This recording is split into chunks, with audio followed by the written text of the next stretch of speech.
Day 4. Operators in Python.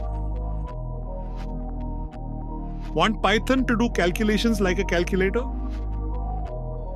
In Python, operators are used to perform calculations. Example: A equals 10, B equals 5. Print open parenthesis, a plus B, close parenthesis.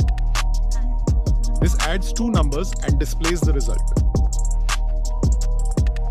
Python supports different operators.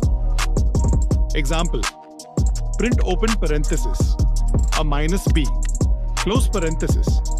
Print open parenthesis, a times B, close parenthesis. Print open parenthesis, a divided by B, close parenthesis. Operators are used in apps, games, banking systems, and AI calculations. Tomorrow we'll learn how Python makes decisions using if-else. Follow Innovex Arena and keep learning Python daily.